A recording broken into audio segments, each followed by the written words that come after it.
অনেক ধরনের পিঠাই তো খেয়েছেন, এইবার শীতে একটু ইউনিক পিঠা খেয়ে দেখুন। আসসালামু আলাইকুম everyone, welcome back to my channel.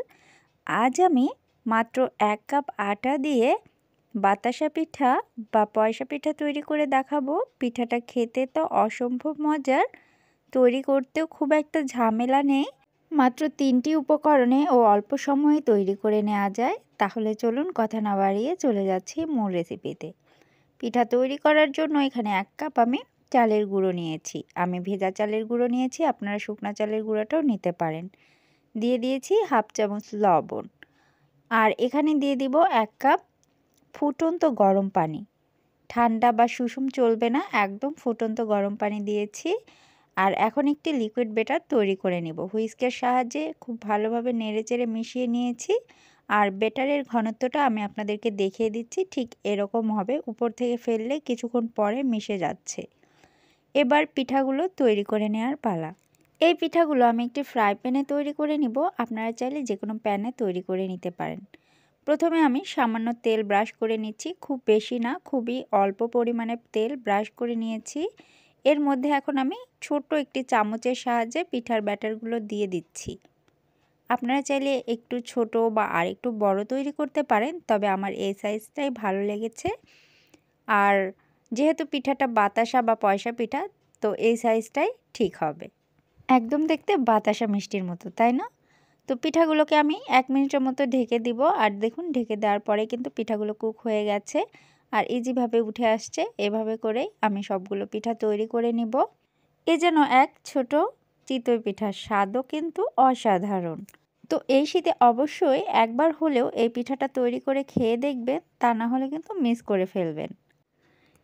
এভাবে করেই পিঠাগুলো আমি ভেজে তুলে নিচ্ছি। আর পরবর্তী ব্যাচটা দেওয়ার জন্য আবারও প্যানে কিছু পরিমাণ তেল ব্রাশ করে নিব। একইভাবে পরবর্তী পিঠাগুলো আমি তৈরি করে নিচ্ছি। এভাবে বেশ কয়েকবারে আমি পিঠাগুলো তৈরি করে নিয়েছি। বড় প্যানে যদি তৈরি করেন তাহলে 2 থেকে 3 বারের মধ্যে পিঠাগুলো তৈরি করে নেওয়া যাবে। 1 কাপ আটা দিয়ে এতগুলো বাতাসা পিঠা হয়েছে, এগুলোকে এখন দুধে ভিজিয়ে দিব। এজন্য আমি এখানে 3 কাপ দুধ নিয়ে নিচ্ছি। এখানে আপনারা পাউডার দুধটা লিকুইড করে নিতে পারেন। এখানে আমি গরুর দুধ দিয়েই তৈরি করে নিচ্ছি। আর দিয়ে দিচ্ছি 2টো তেজপাতা, 2টো সাদা এলাচ দিয়ে দুধের মধ্যে ভালোভাবে বলক তুলে নিব। এখানে আমার একটা জিনিস স্কিপ হয়ে গেছে, মেইন জিনিস যেটা চিনি। তো আপনারা চিনিটা আপনাদের স্বাদ মতো দিয়ে দিবেন। এখানে আমি হাফ কাপ চিনি দিয়েছিলাম। আপনাদেরকে দেখানোর জন্য যদি আমি আবারও হাফ কাপ চিনি দিই তাহলে অনেক বেশি হয়ে যাবে, এজন্য আমি আপনাদেরকে বলে দিলাম। এখানে চিনিটা দিয়ে নেবেন। এরপর পিঠাটা এর মধ্যে দিয়ে 10 মিনিট রান্না করে নিতে হবে। আরেকটা মজার জিনিস কি দেখুন, পিঠাগুলো এতটা নাড়ছি কিন্তু ভেঙে যাচ্ছে না। তাহলে আপনারা আপনাদের পছন্দ মতো নেড়েচেড়ে পিঠাটা রান্না করে নেবেন। পিঠাটা রান্না হতে হতে এক পর্যায়ে দুধটাও কিন্তু অনেকটাই ঘন হয়ে আসবে। এই সময় নামিয়ে নিতে হবে, তা না হলে ঠান্ডা হওয়ার পর কিন্তু আরও টেনে আসবে। পিঠাটা হয়ে গেছে, এখন এটাকে আমি নামিয়ে নিব। আর নামিয়ে নেওয়ার কিছুক্ষণ পরে সার্ভ করে দিচ্ছি, অর্থাৎ গরম গরমই আমি সার্ভ করে দেখাচ্ছি।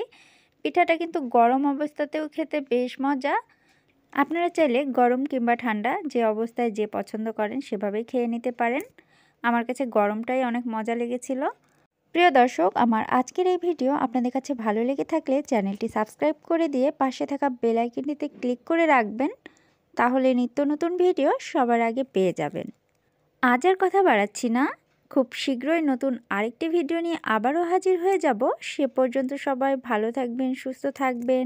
আল্লাহ হাফেজ।